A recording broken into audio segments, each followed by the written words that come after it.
حقت عليه الضلالة فسيروا في الأرض فانظروا كيف كان عاقبة المكذبين. الحمد لله رب العالمين، الصلاة والسلام على رسوله الكريم وعلى آله وصحبه أجمعين। সম্মানিত মুসল্লি কিরাম, দিনী ভাইরা, আল্লাহ তাআলার দরবারে শুকরিয়া যে আল্লাহ তাআলা আজকে জুমার সালাত আদায়ের তৌফিক দিয়েছেন। আলহামদুলিল্লাহ। দরুদ সালাম মানবতার মুক্তিদূত মুহাম্মদ রাসূলুল্লাহ সাল্লাল্লাহু আলাইহি ওয়াসাল্লাম। আমাদের সকলের আপনজন যারা কবরে শুয়ে আছেন তাদের আত্মার মাগফিরাত কামনা করছি, আল্লাহুম্মা আমিন। দিনী ভাইরা, সূরা নাহল আয়াত নম্বর 36, সূরা নাহল আয়াত নম্বর 36 একটা আয়াত পাঠ করেছি। এখান থেকেই সংক্ষেপে কিছু কথা বলবো। মা তাওফিক ইল্লা বিল্লাহ। লাকাদ বাআসনা, আমি অবশ্যই প্রেরণ করেছি, পাঠায়া দিয়েছি, ফি কুল্লি উম্মাতিন, প্রত্যেক উম্মতের কাছে, প্রত্যেক জাতির কাছে, দলের কাছে, রাসূলান, কি পাঠাইছি? রাসূল। শুধুমাত্র দুইটি কথা বলবে। এই রাসূলের দায়িত্ব দুটি কথা বলার, উম্মতকে বলবে। কয়টা কথা? এক নম্বর, আনি ইবুদুল্লাহ, তোমরা জীবনের সব ক্ষেত্রে আল্লাহকে মেনে চলবে, আল্লাহর নির্দেশ মেনে চলবে জীবনের সব ক্ষেত্রে, না কোথাও বাদ দিলে হবে? ক্ষেত্র তো বহু আছে, ব্যক্তিগত ক্ষেত্র আছে, পারিবারিক, সামাজিক, রাষ্ট্রীয় আছে না? সকল ক্ষেত্রে কাকে মানতে হবে? তুমি যে এই কথা বলবে, তাহলে বোঝা গেল যে সকল উম্মতের কাছে রাসূল প্রেরণের উদ্দেশ্য হচ্ছে রাসূল বলবেন যে তোমরা আল্লাহর নির্দেশ পালন করো। ওয়াস্তানিবুত তাগুত, তাগুতের নির্দেশ বর্জন করো। একটা পালন করা আর একটা বর্জন করা বা বাদ দেওয়া, এই নিয়েই তো ইসলাম নাকি? মানে সবকিছু গ্রহণ করতে পারবো কি? কিছু গ্রহণ, কিছু বর্জন, এটার নামই ইবাদত। এখানে শব্দটা ইবাদতই আছে। আমি ইবুদুল্লাহ, ইবাদত শব্দটা এখানে আছে। তোমরা আল্লাহর ইবাদত করো। ভাইরা, ইবাদত শব্দটা বাংলা না আরবি? আরবি। ইবাদত শব্দ কি আরবি না বাংলা? আরবি। আরবি বললে তার অর্থ হবে না, বাংলা বলেই অর্থ করতে হবে। দেখুন, আল্লাহর অনেক আদেশ আছে, অনেক কি আছে? নিষেধ আছে। আদেশগুলি পালন, নিষেধগুলি বর্জন, অর্থাৎ সকল আদেশ পালন, সকল নিষেধ বর্জন করাকে আরবি ভাষায় ইবাদত বলে। নাকি অর্থ এরকম হবে? আল্লাহর অনেক আদেশ আছে, কিছু কিছু পালন আর কিছু বর্জন। অর্থটা এইটা হবে যে আল্লাহর যত আদেশ আছে কিছু পালন, যত নিষেধ আছে কিছু বর্জন করাকে ইবাদত বলে। কোনটা হবে?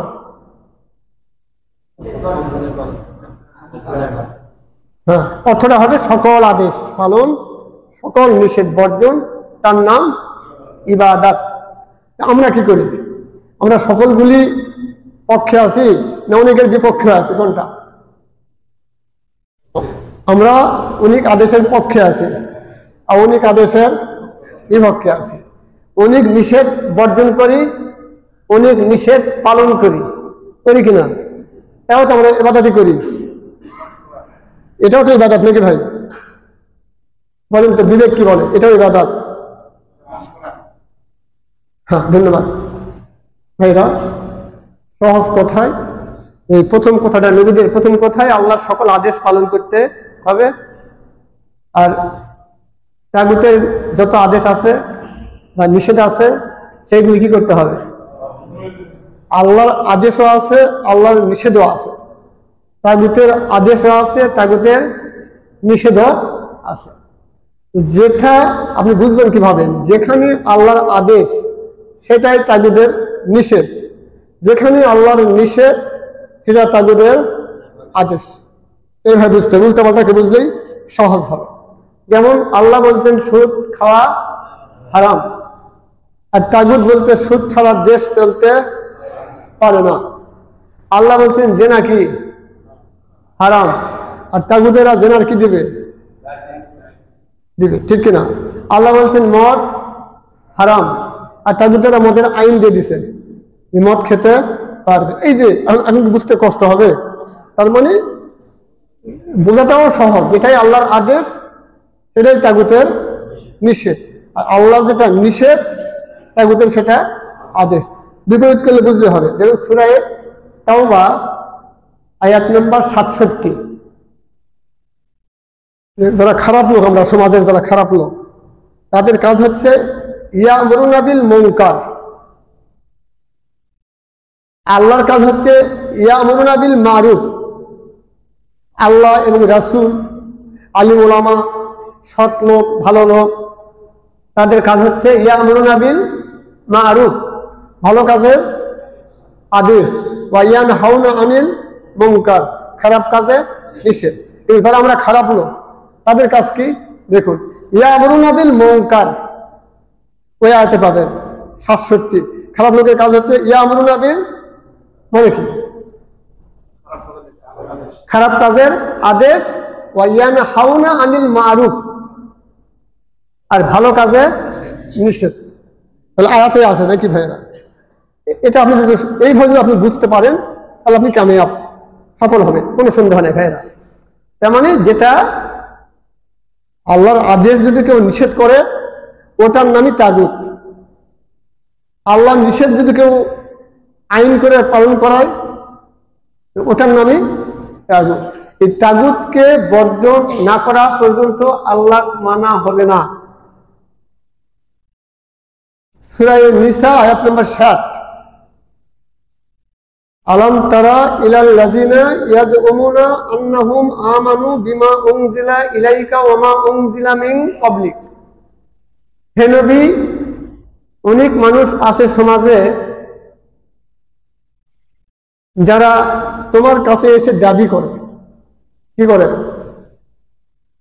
দাবি করে যে আন্নাহুম আমানু, নিশ্চয়ই তারা ঈমান গ্রহণ করেছে, বিমা উনজিলা ইলাইকা, তোমার উপর যে কিতাব নাযিল হয়েছে সেই কিতাবের প্রতি।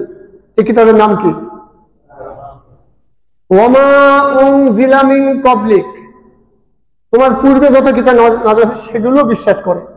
তার মানে তাওরাত, জবুর, ইনজিল, অন্যান্য কিতাব, 100টা সহিফা, তাই না? তোমার কিতাবের উপরে বিশ্বাস করে, তোমার পূর্বে নাযিল হওয়া কিতাবকেও বিশ্বাস করে। এটা সব ওদের সব গুণ, ওরা নামাজ, রোজা, হজ, যাকাত সব করবে, কিন্তু দোষ মাত্র একটা, দোষ মাত্র একটা ওদের, ইউরিদুনা আন ইয়াতাহাকামু ইলাত তাগুত। ইউরিদুনা, ওরা চায়, আন ইয়াতাহাকামু, হাকামু মানে কি?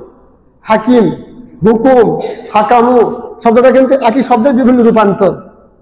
হুকুম, হাকিম, হাকামু একই শব্দ না? আন ইয়াতাহাকামু, ওরা বিচার মানে, হুকুম মানে, আদেশ মানে তাগুতের, মানে আইন মানে কার? তাগুতের।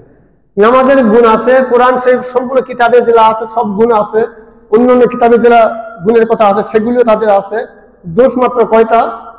একটা। আন ইয়াতাহাকামু ইলাত তাগুত, হুকুমটা মানে কার? মানে রাষ্ট্রীয় আইনটা মানে তাগুতের। ওয়া ইউরিদু শাইতান ওয়া কাদ উমিরু আন ইয়াকফুরু বি, এদেরকে আদেশ করা হয়েছিল আন ইয়াকফুরু বি, ওটাকে বাদ দিয়ে ঈমান গ্রহণ করো। ফামান ইয়াকফুরু বিত তাগুত ওয়া ইউমিন বিল্লাহ, তাগুতকে ত্যাগ করো, তাগুতের নির্দেশ ত্যাগ করো, আল্লাহর প্রতি ঈমান গ্রহণ করো। ঈমান গ্রহণ মানে আল্লাহর আইন মানো, তাই না? বিশ্বাস করো এবং মেনেও চলো। কিন্তু ওরা কোরআনের সব বিধিবিধান মানবে, শুধু আইনটা, রাষ্ট্রের আইনটা মানবে না। ওটা মানবে কারটা? আইয়াতাহাকামু ইলা তাগুত ওয়ায়ুরিদু শয়তান, শয়তান চাচ্ছে আইয়ুদিল্লাহুম দালালাম বাঈদা, এইরকম লোককে ভীষণভাবে গোমরা করতে চায়, মানে পথভ্রষ্ট করতে চায়। এরা পথভ্রষ্ট। হ্যাঁ, আমরা যদি অন্য একটা সূরায় চলে যাই, হে দাউদ, তোমাকে আমি পৃথিবীতে শাসক নিযুক্ত করেছি, রাষ্ট্রপ্রধান নিযুক্ত করেছি। ইন্না জাআলনাকা খলিফাতান ফিল আরদ, তোমাকে পৃথিবীতে শাসক নিযুক্ত করেছি। ফাহকুম, তুমি হুকুম চালাও, শাসন চালাও, বাইনান নাস, মানুষের মাঝে। কার মাঝে? কোন মানুষ? ওই দেশের মানুষ, যেখানকার নেতা, যেখানকার শাসক, সেই দেশের মানুষের মধ্যে শাসন চালাও। বিল হক, হক মানে কি? আল্লাহর দেওয়া সঠিক বিধান, সত্য বিধান দ্বারা চালাও। ওয়ালা তাত্তাবিল হাওয়া, তুমি হাওয়ার অনুসরণ করবে না। হাওয়ার অনুসরণ করো। হাওয়া মানে মন গড়া। হাওয়া মানে কি? তাহলে আইন এখানে পাওয়া গেলে আয়াতে একটা হক। হক মানে কার দেওয়া? আল্লাহর দেওয়া। আর হাওয়া মানে মানুষের তৈরি করা। তাহলে আইন কয়টা বলেন এখন? হক, আরবি বলবেন হক এবং হাওয়া। হক এবং হাওয়া। হক মানে কার দেওয়া, আর হাওয়া মানে? আচ্ছা, হে দাউদ, তুমি যদি এই হাওয়া অনুসরণ করো, মন গড়া সংবিধান আইন অনুসরণ করো, ফায়ুদিল্লাকা আন সাবিলিল্লাহ, তুমি কিন্তু আল্লাহর পথ থেকে কি হবে? ভ্রষ্ট হয়ে যাবে, বিপদগামী হয়ে যাবে। তুমি কিন্তু আল্লাহর পথ থেকে বিপদগামী হয়ে যাবে। তাহলে বোঝা গেল যে দাউদ আলাইহিস সালামের সব গুণ আছে, অন্যান্য যত গুণ আছে কিনা। কিন্তু ওনাকে বলা হলো যে যদি তুমি এই রাষ্ট্র চালানোর ব্যাপারে, তুমি যে নেতা হয়েছে এলাকার, যে দেশের রাষ্ট্র চালানোর ব্যাপারে যদি তুমি মন গড়াটা অনুসরণ করো, আল্লাহর আইনটা বাদ দিয়ে মন গড়া আইন অনুসরণ করো, ফায়ুদিল্লাকা আন সাবিলিল্লাহ, তুমি কিন্তু আল্লাহর পথ থেকে কি হবে? বিচ্যুত হয়ে যাবে, আল্লাহর পথ থেকে সরে যাবে, মানে বিপথে চলে যাবে। তাই কিনা? এখানে কি স্পষ্ট কিনা যে যারা আমরা মন গড়া আইন মানি তারা আল্লাহর পথের বাহিরে? নাকি মনে হয় বলেন তো একটু ভাইরা? নাকি ভিতরে? আচ্ছা, তাহলে এখানে ইউদিল্লা বলা হয়েছে। ইউদিল্লা, ইউদিল্লা মানে বিপদগামী, বাহিরে, আল্লাহ রাস্তার বাহিরে। আপনি সূরা কাহাফে যান, আল্লাযিনা দাল্লা সাইয়ুহুম ফিল হায়াতিদ দুনিয়া, যাদের দুনিয়ার কাজগুলি দল্লা মানে মন গড়া পথে, মন গড়া আইনের পথে, যাদের দুনিয়ার কাজ। ওয়াহুম ইয়াহসাবুনা আন্নাহুম ইহসিনুনা সুনআ, এবং তারা ধারণা করে যে আমরা সৎকর্মই করতেছি। এই যে নামাজ, রোজা, হজ, যাকাত করে এবং ধারণা করে যে আমরা তো সৎকর্মই করতেছি। কিন্তু দল্লা মানে কি? দুনিয়ার জীবনে দল্লা সাইয়ুহুম ফিল হায়াতিদ দুনিয়া, দুনিয়ার জীবনের পথ চলে মানে মন গড়া আইনের পথে, আর কিছু নামাজ, রোজা, জিকির, তাসবিহ করে মনে করে যে আমি সৎ পথেই আছি। আল্লাহ তাআলা পরে আয়াতে বললেন এরা আল্লাহকেও বিশ্বাস করে না, আখিরাতে আল্লাহর সাক্ষাৎ বিশ্বাস করে না। যদি আল্লাহর সাক্ষাৎ যারা কামনা করবে তারা কোনদিন মন গড়া পথে থাকতে পারবে না, মন গড়া আইনের পক্ষে থাকতে পারবে না। তারা কার আইন মানবে? আল্লাহ তাআলার মানবে। ওই আয়াতের মাঝখানে আল্লাহ বললেন ফাহাবাতাত আমালুহুম, তাদের সকল আমল কি করবে? বাতিলকে দিব। ভাইরা, এখানে আছে ফায়ুদিল্লা আন সাবিলিল্লাহ, ওখানে দল্লা। দল্লা দিল্লা তো একই শব্দ নাকি? দল্লা ইউদিল্লা তো একই শব্দ, শব্দ তো ভিন্ন না, শুধু একটু রূপান্তর হয়েছে, রূপের পরিবর্তন হয়েছে, শব্দ কিন্তু একই। আমার ভাই, যারা আমরা মন করে আইন মানি তাদের জন্য আল্লাহ তাআলা বলছেন যে এরা আল্লাহকে বিশ্বাস করে না এবং অলিকাইহি, তার সাক্ষাৎকেও এরা বিশ্বাস করে, সাক্ষাতের আশা করে না। হাবেতাত আমালুহুম, তাদের সব আমল বাতিল করব। সব আমল বলতে কোন আমল? অন্যান্য যত আমল করা, জীবনের যত আমল আছে, একটা ভালো কাজ করা, এটা ভালো আমল কিনা? দান করা কি? এটা সাহায্য করা, একটু হাসি মুখে কথা বলা, এটা কি ভালো আমল না? বলেন তো। এরকম একটা মানুষের জীবনে ভালো আমল বহু থাকে। আল্লাহ তাআলা বলছেন যে না, যারা মন গড়া আইনের পক্ষে থাকবে এদের দুনিয়ার সব আমল কি করব? বাতিল করব, বরবাদ করে দিব। ফালা নুকিমু লাহুম, তাদের জন্য কায়েম করব না, স্থাপন করব না ইয়াউমাল কিয়ামতি ওয়াজনা। ওয়াজনা মানে ওজন। ভাইরা ওজনটা কিন্তু আরবি শব্দ। এই যে আমরা দাঁড়িয়ে পাল্লায় ওজন করি কিনা, এই ওজনটা কিন্তু কি শব্দ? আরবি শব্দ। বাংলাতে কি হবে? মাপ করা, পরিমাপ করা, তাই না? আরবিতে ওজন। আল্লাহ তাআলা বললেন যে ওদের কোন আমল পরকালে দাঁড়িয়ে পাল্লায় ওজন করব না। ফালা নুকিমু লাহু ইয়াউমাল কিয়ামাতি ওয়াজনা, ওদের কোন আমল কিয়ামতের দিনে ওজনের পাল্লায় চলবে না। তাহলে এই সব দিক আপনি এরকম অনেক আয়াত পাবেন, একটা দুটো না, শত শত আয়াত আপনাকে বলবে যে মন গড়া আইন মানা মানেই ইসলাম থেকে বের হয়ে যাওয়া, গুমরাহি পথে যাওয়া। তাহলে এরকম আমি বলতে চাই, আমরা অনেকে নামাজ পড়ি কিন্তু হেদায়েত পাই নাই। নামাজ পড়ি কিন্তু আমি হেদায়েত পাই না, আমি গুমরাহ। মুযাবযাবিনা বাইনা যালিকা, দুই দলের মাঝখানে থাকে।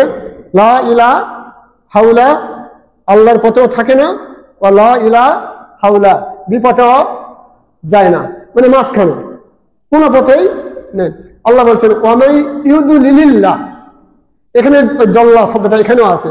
ওয়ামাই ইউদুলিল্লাহ, আল্লাহ এদেরকে বিপদগামী করে দিয়েছেন, ইসলাম থেকে কি ভ্রষ্ট পথে দিয়েছে। কে দিয়েছে? আল্লাহ। মানে আল্লাহ বিপদগামী করে দিয়েছে বলে ওরা আসতে পারতেছে না। ভাইরা এখন এই এতগুলো আয়াত, আমি আরো আয়াত বলতে পারবো ইনশাআল্লাহ, অনেক আয়াত বলতে পারবো। আয়াত তো আল্লাহর একটাই যথেষ্ট, বেশির আগে কি বলেন তো? একটাও যা, 100টাও। সব মিলে আমরা কি বুঝবো? আমি আমাকে আগে মাপি, অন্যকে মাপার দরকার নেই। আছে কি বলেন তো? মাপবো কাকে? এই আয়াত হবে আমাকে মাপবো। আমি যদি মানুষের তৈরি করা মন গড়া আইনের পক্ষে থেকে থাকি, তাহলে আমি হেদায়েত প্রাপ্ত না পথ ভ্রষ্ট? কোনটা ভাইরা?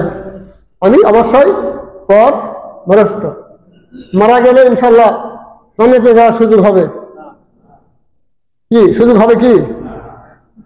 কেন এত আমল করলাম, এত কথা বললাম, বক্তব্য দিলাম, রোজা রাখলাম, হজ পালন করলাম, জিকির করলাম, এগুলি কি হবে? যেটা বলেন বাতিল। কোথায় আছে? সূরা কাহাফ আয়াত নম্বর 105। দয়াকে মনে রাখবেন, আপনারা মনে থাকলে একটু কি কাজ হবে। যে একবার দেখা পাবেন বাড়িতে, নিজের চোখে দেখতে পাবে, তাই কিনা? দেখার জন্য নাম্বার বলি আমি, তাহলে আমরা দেখবো যে তাহলে আমাদের সব আমল কি হবে? বাতিল হবে। এত কষ্ট করে নামাজ পড়লাম, ফজরের নামাজ পড়তে কত কষ্ট হয়, ঘুম থেকে উঠে এসে নামাজ পড়তে হয় কিনা বলেন তো?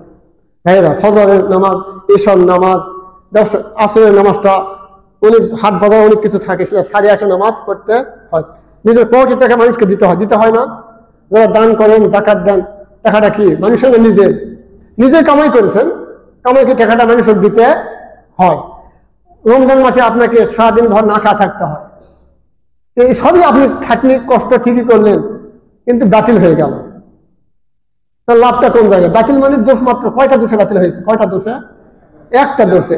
সেই দোষটা আর কিছুই না, আপনি মানুষের তৈরি করা মন গড়া আইনের পক্ষে ছিলেন। তাই এরপর যদি কেউ মনে করেন না বাতিল হবে না, থাকবে, মনে করতে পারেন, আমার করার কিছু নেই। আমি শুধু আপনাদের আয়াতে কারিমা দিয়ে বুঝবেন, এরকম অসংখ্য আয়াত কোরআন শরীফে পাবেন ভাইরা, অসংখ্য আয়াত পাবেন। যদি আপনি মন গড়া আইনের পক্ষে থাকেন, তাহলে আপনার নাম তিনটা হবে, একটা কাফির, মুশরিক, মুনাফিক। তিনটা যে কোনো একটা হতে পারে, তিনটার যে কোনো একটা হতে পারে। বলবেন যে মুসলমানের ঘরে আবার কাফির থাকে, ভাই তুমি এটা কি বললে? অনেক ভাই বলতে পারেন মুসলমানের ঘরে আবার কাফির থাকে। হ্যাঁ, সূরা তাহরিম আয়াত নম্বর 10, 11 পড়বেন। সূরা তাহরিম আয়াত নম্বর কত? 10 এবং 11 পড়বেন। দুইজন নবীর স্ত্রী কাফির, ওই আয়াতে 10 নম্বর আয়াতে দেওয়া আছে দুইজন নবীর স্ত্রী কাফির। একটা হচ্ছে হযরত নূহ আলাইহিস সালামের স্ত্রী কাফির, আর একটা হযরত লূত আলাইহিস সালামের স্ত্রী কাফির। কয়জন? ওই আয়াতে দেওয়া আছে। অথচ ওই দুইজন নবী তাদের মৃত্যু পর্যন্ত বুঝতে পারেনি এরা কাফির। তাদের এই যে বৈবাহিক যে জীবনটা, পারিবারিক যে জীবনটা বসবাস করতেছে দীর্ঘদিন ধরে স্বামী স্ত্রী হিসাবে, বুঝতে পারেনি যে এটা কাফির। তাহলে বোঝা গেল কাফিরও বুঝা নাও যেতে পারে। নবী যদি বুঝতে না পারে ভাইরা, তার পরিবারের কাফির যার সাথে চলাফেরা রাত আধার, ঠিক কিনা, সেই লোক যদি কাফির বুঝতে না পারে, তাহলে আর অন্য লোকের বোঝার কোনো সম্ভাবনা থাকতে পারে বলেন তো? তাহলে আমি বললাম যে তাহলে মুসলমানের ঘরেও কাফির থাকে। আচ্ছা, তখন তো নবী বুঝতে পারতেন যে কাফির, তার সঙ্গে কি থাকতেন না বাদ দিতেন? বাদ দেননি কেন? মানে বুঝতেই পারেননি কাফির। কে কখন এটা প্রমাণ হলো কাফির? কখন প্রমাণ হলো? যখন ফেরেশতারা ওই এলাকায় গজব দেওয়ার জন্য আসছে। কারা আসছে? ফেরেশতা। যে লূত আলাইহিস সালামের ওই এলাকায় চলে গেছেন ফেরেশতা আযাব দেওয়ার জন্য। ওই এলাকা কি দিবে? আযাব দেবে। ওরা খারাপ কাজ করে, কুকর্ম করে। কি কুকর্ম? পুরুষে পুরুষে কুকর্ম করে, পুরুষের সাথে কুকর্ম করে। নাউযুবিল্লাহ। ফেরেশতার চেহারা সুন্দর না অসুন্দর? তারা মানুষের রূপ ধরেই গেছে, তার মানে ফেরেশতারা মানুষের রূপ ধরতে পারে, আবার গায়েবও হতে পারে। মানুষের রূপ ধরে গেছে, সুন্দর চেহারা, ওরা বাড়ি ঘিরে ফেলেছে। তারা না, ওই যারা কুকর্ম করে পুরুষের সঙ্গে, তারা বাড়ি ঘিরে ফেলেছে। আজকে আমরা শিকার পেয়েছি, খুব সুন্দর শিকার পেয়েছি। নাউযুবিল্লাহ পরে বাড়ি ঘিরেছে। আর আল্লাহর নবী ব্যস্ত হয়ে গেছেন বাঁচানোর জন্য। ভাই দেখেন, তোমরা আমার মেহমানগুলোকে অপমান করো না, আমার ভাই মেহমান আছে। উনি মানে ব্যস্ত হয়ে গেছেন আল্লাহর নবী। কোন নবী? লূত আলাইহিস সালাম। তাহলে বুঝা গেল যে উনিও বুঝতে পারেন যে ফেরেশতা, কারণ কোন নবীও জানে না, গায়েবের খবর নবীও জানে না। উনি ব্যস্ত বাঁচানোর, মেহমানকে বাঁচানোর জন্য, যে আমার মেহমানকে অপমান হবে আজকে। এবং বলতেছে আমার মেয়েরা আছে, আমার সমাজের মহিলা আছে, তোমরা ব্যবহার করো বাবা, তোমরা আমার এই মেহমানকে অপমান করো না। ওরা ছাড়ে না, ওরা খেতে না, আমাদের পুরুষই লাগবে। নাউযুবিল্লাহ। তখন আল্লাহর নবীকে ফেরেশতারা বললেন যে আমরা মানুষ না, আমরা ফেরেশতা। সুবহানাল্লাহ বলেন। জানলেন কখন? যখন ফেরেশতারা বললেন যে আমরা ফেরেশতা, তখন জানলেন তিনি যে এরা ফেরেশতা। আমরা ওদের খবর করার জন্য এখানে উপস্থিত হয়েছি। সুতরাং আপনি এক কাজ করেন, আপনার এই সব ইমানদারদের নিয়ে চলে একটা রাস্তা দেখে দিচ্ছেন, যে এই রাস্তা দিয়ে আপনি কি করেন, চলে যান, আর পিছন দিকে তাকাবেন না। কোন দিকে তাকাবেন না? কোরআনে আয়াত ভাইরা, সূরা হিজরে দেখবেন, সূরা হিজরে লেখা আছে কথা। অনেক সূরাতে এই ঘটনাটা আছে, আমি একটা সূরা বললাম হিজর। তো আপনি ইমানদারদের নিয়ে সামনে চলে যান, পিছন দিকে তাকাবেন। তার মানে পিছন দিকে খবর আছে নাকি?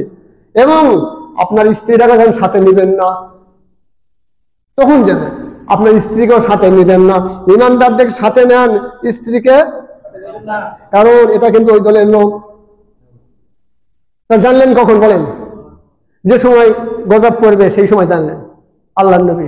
ভাইরা, আমি এটা বুঝালাম আপনাদের কি, যে মুসলমানের ঘরে কাফির থাকবে, কাফির জানাও না যেতে পারে। তাহলে জানবেন কিভাবে? আমার ঘরে মুসলমান, আমার ছেলে, আমার স্ত্রী মুসলমান, এরা আল্লাহর আইন মানে না মানুষের আইন মানে? আমার ছেলে মানুষের আইন মানে, মনে করেন আমার স্ত্রী মানুষের আইন মানে, তাহলে কি এখন এতক্ষণ যে আয়াতগুলো বললাম, আয়াত মোতাবেক এরা মুসলিম না কাফির? কোনটা? তার মানে মুসলিম হতে গেলে, মুসলিম শব্দের যে অর্থটা, অনুগত, অবনত, সারেন্ডার, মেনে নেওয়া, ঠিক না, মাথা পেতে মেনে নেওয়া, মানে আল্লাহ যখন যে আদেশ করবে মাথা পেতে মেনে নেন না মুসলমান শব্দ। আর যদি আমি আল্লাহ বলবে এইটা, আমি করবো তার উল্টাটা, এর নাম কি মুসলমান শব্দ, ইসলাম শব্দ? এটা ওটা কি শব্দ? ওটা হচ্ছে তাগুত শব্দ, ও কাফির শব্দ, নিফাক শব্দ। মানে আমি যদি মুসলমান নাম ধরে বলা করি, তো আমার নাম মুনাফিক হবে। যদি মুসলমান নাম বাদ দিয়ে করি, তাহলে কাফির হবে, অথবা মুশরিক হবে, হবে কিনা?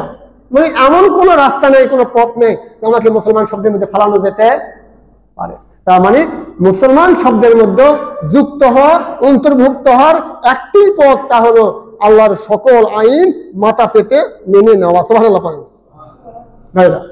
আর এই কাজ যদি কোনো আল্লাহর বান্দা করেন, আমি আবার বলছি, এটা খুব ভালো মনোযোগ দিবেন, যদি এই কাজটা কোনো আল্লাহর বান্দা করেন, যে মন থেকে আল্লাহর সকল আইন মহব্বতের সাথে মেনে নিয়েছে, ওটা জান্নাতি।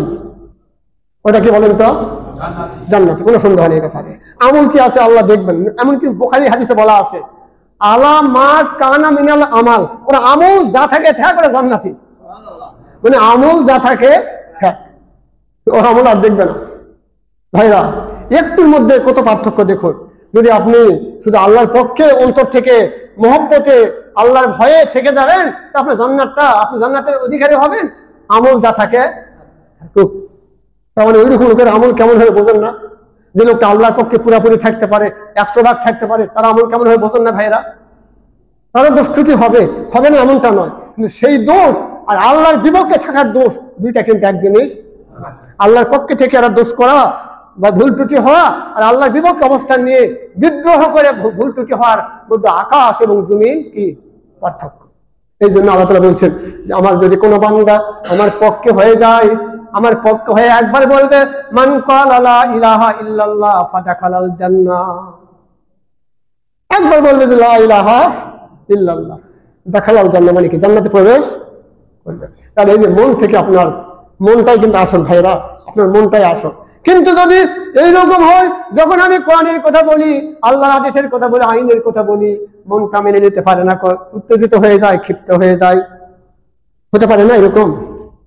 যদি ভাইরা আল্লাহর কোনো কথা উচ্চারণ করলে অন্তর ক্ষিপ্ত হয়ে যায়, ওয়ালাউ কারিহাল কাফিরুন ওয়ালাউ কারিহাল মুশরিকুন, এটা হয় কাফির না হয় মা ইউজাদিলু ফি আয়াতিল্লাহি ইল্লাল্লাযিনা কাফারু।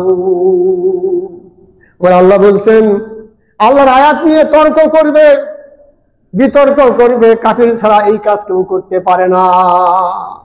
মুসলমানের কাজ হচ্ছে আল্লাহর আয়াত বলার সঙ্গে সঙ্গে মাথা পেতে মেনে নেওয়া, বুঝতে পারুক বা না পারুক, ভালো নিজের পক্ষে হোক বা বিপক্ষে যাক, মুসলমানের কাজই হচ্ছে মেনে নেওয়া। ইমানদারের কাজই হচ্ছে কি মেনে নেওয়া। আমার বিপক্ষে গেছে যাক, ওটা আমি শুদ্ধকে আমার সংশোধন করব, আমি ভুল করেছি আমি কি করব সংশোধন করব। এইরকম মুসলমান হবে, ইমানদার এইরকম চরিত্র হয় ভাইরা আমার। ইমানদার কখনো বিদ্রোহী হতে পারে না, ইমানদার কখনো ক্ষিপ্ত হতে পারে না। ক্ষিপ্ত চরিত্রটাই হচ্ছে কাফির মুশরিকের। এই জন্য যদি অন্তর এরকম থেকেও থাকে, শুদ্ধকে নেবেন, হেদায়েত হয়ে যাবে, কোনো সন্দেহ নেই ভাইরা। অন্তরটা পরিষ্কার করবেন, মানে আল্লাহ হচ্ছে আল্লাহ, আল্লাহ মানে আল্লাহ। হ্যাঁ, আপনি ক্ষিপ্ত হতে পারেন যদি আমি কোনো ব্যক্তির কথা বলি যে আমার নেতাকে মানেন, তখন আপনার হ্যাঁ তোমার নেতা যে খারাপ তারই কথা বলো, হতে পারে কিনা। আমি যখন দলের নাম ধরে বলি যে আমার অমুক দল করেন, তখন আপনি ক্ষিপ্ত হতে পারেন, এই তোমার দলের কোথায় সিল মারা আছে, তোমার দল সঠিক, বলতে পারেন কিনা? এটা বলার আপনার এখতিয়ার আছে ভাই, সবার আছে, আপনারা এখানে বসা আছেন সবার এখতিয়ার আছে। আমি যখন দলের বিশেষ দলের নাম বলি, আপনি বলতেই পারেন তোমার দলের কোথায় সিল মারা আছে, তুমি সঠিক। ব্যক্তির নাম বললো আপনি ধরতে পারবেন, দলের নাম বললো ধরতে পারবেন। আমি যদি আল্লাহর নাম বলি তখন আমার ধরবেন, আর তখন যদি আপনি ধরেন তা আপনি মালটা কি বোঝেন, তাহলে বুঝা গেল এক জায়গা ধরার কোনো সুযোগ নেই। এই এক জায়গা ছাড়া আমি যেখানে বলি, আমি যদি আমার কথা বলি সেখানে আপনি ধরতে পারবেন। আমি নিজের কথা বলি এটা আমার কথা, এটা আপনি ধরতে পারবেন, এই সুযোগ আপনার আছে। কিন্তু আল্লাহর কথা বলার পরে আর কোনো সুযোগ থাকে না। ওই সময় আপনার মাথা নত হতেই হবে 100।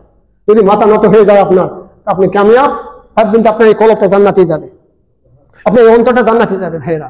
মানে বাদ বাকি কি লাগবে জান্নাত পেতে সেটা আল্লাহ দিয়ে দিবে আপনাকে। অন্তরগুলো এরকম সুন্দর হয়। ইন্নামাল মুমিনুনা আল্লাযিনা ইযা যুকিরাল্লাহু ওয়াজিলাত কুলুবুহুম, যখন মুমিন তারা, ঈমানদার তারা, যাদের কাছে আল্লাহর কথা স্মরণকে দিলে কি হয়, অন্তর কেঁপে ওঠে। ওয়াইজা তুলিয়াত, যখন তেলাওয়াত করা হয় তাদের কাছে আয়াতুহু, কার আয়াত? আল্লাহর আয়াত পাঠ করা হয়, যাদাতহুম ঈমানা, ঈমান কি হয়? বৃদ্ধি পায়। ভাই এই যে তাহলে মুমিনের গুণটাই হচ্ছে আল্লাহর কথা মনে হলে অন্তর কেঁপে ওঠা, আয়াত শুনলে কারা, আল্লাহর আয়াত শুনলে কি হবে? ঈমানটা বৃদ্ধি হওয়া। এই দুটো গুণ যদি আপনার থাকে, জান্নাত পেতে আর কি লাগবে আল্লাহ আপনাকে দিয়ে দিবে। ওরা আপনাকে কত তালাশ করা লাগবে না, কোন দল যেতে হবে, কোন দল করতে হবে সেটা আপনাকে আল্লাহ দিয়ে দিবে। ওটা আমার দলের নামও বলার দরকার নেই আর কিছু, আমি শুধু আল্লাহ বুঝান পারলে আপনার কাম হয়ে যাবে। বলুন সুবহানাল্লাহ। আমরা তো এখনো আল্লাহকেই বুঝিনি। এখনো আমরা যারা আছি বেশিরভাগ লোক আল্লাহর আইনে মানতে রাজি নাই। আজকে কি বলেন তো? দলের কথা বলতে আপনি আরো বাদী হবেন আমার উপর, কোন ব্যক্তি বা দলের কথা বলতে আপনি আরো বাদী হবেন কিনা? আপনি তো আল্লাহকেই মানতে রাজি নাই। নাউযুবিল্লাহ। ভাইরা এই জন্য আমি বলে থাকি দলের কোনো দরকার নেই, দরকার আইনের দরকার। কিসের দরকার? জান্নাত পেতে আমার দলের দরকার নেই, দরকারটা কি? আইনের। তবে ওই আইনের জন্য দল একটা লাগবে, লাগবে কিনা? আইন তো এমনি কায়েম হয় না, সে বাতিল আইন হলো এমনি কায়েম হয় না, ইসলামী আইন হলো এমনি কায়েম জীবনও হয়নি। ইসলাম আইন দলের দ্বারাই কায়েম হয়, বাতিল আইনগুলো দলের দ্বারাই, দল ছাড়া জীবনে হয় না। আপনার দরকার এখন আইন, ওই আইনটা যে দল করবে সেটাই যায় ফরজ, সুবহানাল্লাহ বলেন। সেটা বাতিল দল না খারাপ দল না কুফরি দল দেখার দরকার নাই। কুফরি দল তওবা করেছে, ফিরে এসেছে, বলতেছে আল্লাহর আইন কায়েম করব, ওই দল করা ফরজ। এই 100 বছর 50 বছর 30 বছর ধরে কুফরি কাজ করেছে, আল্লাহর নাফরমানি করেছে, সেই ব্যক্তি যদি এসে শুদ্ধ হয়ে যায়, তওবা করে যায়, বলে যে আমি আজ থেকে কোন আইন, আমার দল আজ থেকে আল্লাহর আইনের পক্ষের দল, ওই দল করা যাবে কিনা? আর যদি না রাজি না হয় তাও করা যাবে। তাহলে এখানে কোনো দল বিশেষ না, কোনো ব্যক্তি বিশেষ না, লাগবে কি বলেন তো? কি লাগবে? একটা আমার শুধু জান্নাত পেতে লাগবে আমার আল্লাহর আইন।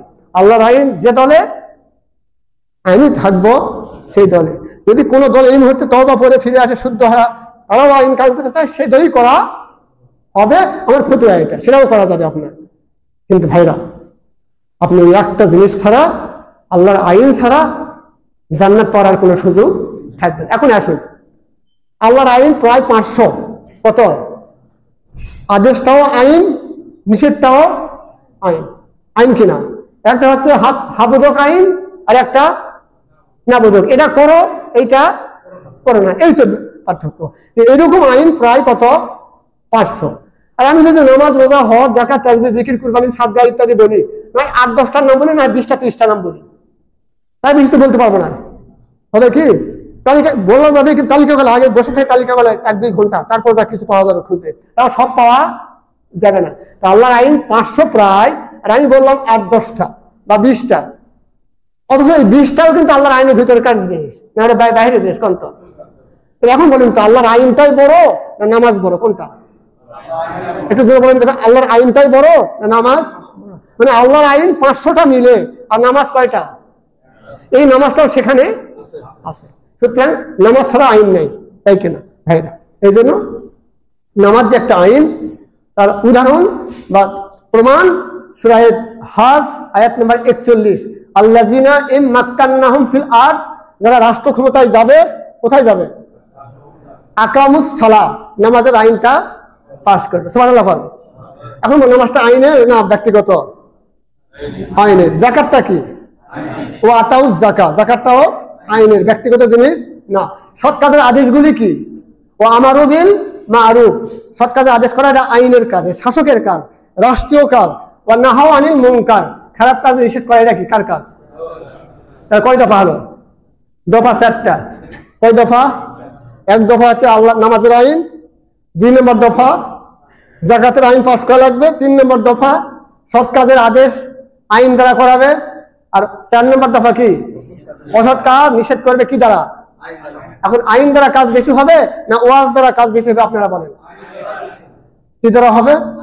আচ্ছা, তাফসিরে ইবনে কাসির সূরা বানি ইসরাইল আয়াত নম্বর 79, না আয়াত নম্বর 80, আয়াত নম্বর কত? 80। তাফসিরে ইবনে কাসির আয়াত নম্বর 80, কোন সূরা? বানি ইসরাইল। ওখানে দেখবেন একটা হাদিস দেওয়া আছে, ওই আয়াতের সাথে আরবিতে হাদিসটা উল্লেখ করা আছে যে আইন দ্বারা যত কাজ বন্ধ হয়, অসৎ কাজ বন্ধ হয়, ওয়াজ দ্বারা তত বন্ধ হয় না। ওয়াজ করলাম, মানুষ মানতেও পারে, নাও মানতে পারে, কেউ মানবে, কেউ মানবে না। আবার মানলে সব মানবে না, কিছু কিছু মানবে, সব মানবে না। আইন দ্বারা কি হবে? আইন দ্বারা কি হবে বলেন তো? সব মানতে বাধ্য। তাহলে কাজ কি দ্বারা হয়? আইন দ্বারা হয়। এই জন্য আইনটা বড়। সুবহানাল্লাহ বলেন। কার আইন? কার আইন?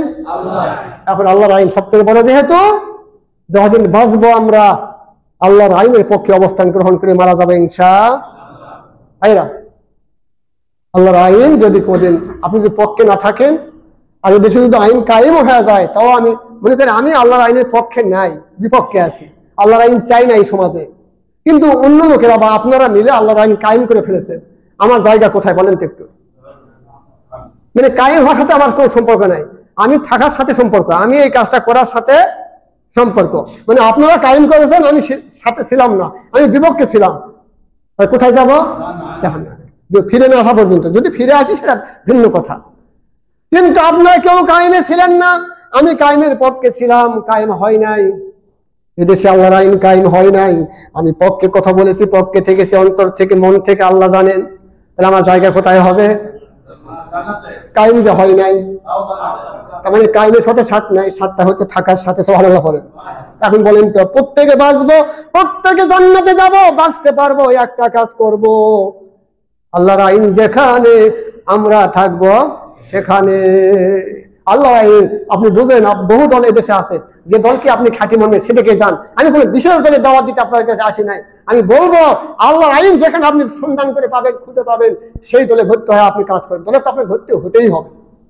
আজকে হন, আগামীতে হন, মৃত্যুর আগে হন, সুস্থ সবল থাকতে আপনাকে দলে ভর্তি হতেই হবে। তবে যদি বেডে পড়ে যান, এরকম আমার কাছে হাদিস আছে, দলিল আছে, বেডে পড়ে গেছেন, মনে করেন কোথায় পড়ে গেছেন, আর উঠতে পারবেন না, তখন বলতে আমি ওই যে আল্লাহর দল করলাম, আজ থেকে আল্লাহর দলে ভর্তি হয়ে গেলাম। আপনি এদিকে সারাজীবন মিছিল করে মানুষকে মারে ধরে সাপকে দিলেন, আর আল্লাহর পক্ষে তো এরাও কিছু করা পারলেন না, কেন মিছিলও করা পারলেন না, কি লাভ হবে নাকি? ও তার মানে যখন পড়ে যাওয়া তখন আল্লাহ দলে না, যখন আর কোনো গতি নাই তখন কার দল? আল্লাহ দল। বিসমিল্লাহি ওয়া আলা, কখন সেটা কখন দল? বাঁচে থাকতে কার দল? বেঁচে থাকতে বাতিল দল, আর মরে গেলে আল্লাহর দল। আপনারা যে যাকে দেখবেন, ভাইরা আমি আবার ফতোয়া দিলাম, যাকে দেখবেন দুনিয়ায় বেঁচে থাকতে মানুষের আইনের পক্ষে মিছিল করে মারা গেছে, আল্লাহর আইনের পক্ষে ঘুরতে দেখতে পাননি, তার জানাজায় যাবেন না, কবরের পাশে দাঁড়াবেন না, দোয়া করবেন না, বলে মিল্লাতি রাসূলুল্লাহ বলার দরকারই নেই। আর সূরা তাওবা আয়াত নম্বর 84 এখানে লেখা আছে তার জানাজায় যাওয়াই নিষেধ। আপনি দোয়া কখন পড়বেন? দোয়া তো পড়ার কোনো সুযোগই নাই ভাই। জানাজায় যাওয়াই তো নিষেধ করেছে আল্লাহ। কে নিষেধ করেছে বলেন তো? জানাজায় যাওয়া নিষেধ, কবরের পাশে দাঁড়ানো নিষেধ, দোয়া করাও নিষেধ। নাউযুবিল্লাহ পড়ে। সুতরাং ভাইরা আমার, সেই ব্যক্তি যে আমি হই, আমি মারা গেলে আমার জন্য আল্লাহ আপনাদের নিষেধ করে দিচ্ছে যে জানাজায় তোমরা হাজির হইও না। আমার জন্য যা, আপনাদের জন্য কিন্তু তাই। এই জন্য যে দিক দিয়ে আসি সব দিক দিয়ে আমরা একটা কথা খেয়াল করি ভাইরা, কোরআনের আইন আমার মন, মস্তিষ্ক এবং সকল দিক দিয়ে আমি যদি আল্লাহর আইনের পক্ষে থাকতে পারি, আমরা সকলে যদি আল্লাহর আইনের পক্ষে থাকতে পারি, জান্নাতে যাওয়ার এটা এক পথ ভাইরা, জান্নাতে যাওয়ার একমাত্র পথ এইটা। এই পথ যদি আপনি বর্জন করেন, আর অন্য কোনো আমল নাই, কোনো কাজ নাই যে কাজের মাধ্যমে জান্নাতে পৌঁছা সম্ভব হবে। আল্লাহ রাব্বুল আলামিন এই একটি পথ, সঠিক পথটা গ্রহণ করার মতো, আল্লাহর আইনের পক্ষে অবস্থান গ্রহণ করার মতো শক্তি এবং সাহস আমাকে দান করুন, আমাদের সবাইকে দান করুন। আমিন সুম্মা আমিন। ওয়া আখিরু দাওয়ানা আনিল হামদুলিল্লাহি রাব্বিল আলামিন। আসসালামু আলাইকুম ওয়া রাহমাতুল্লাহ।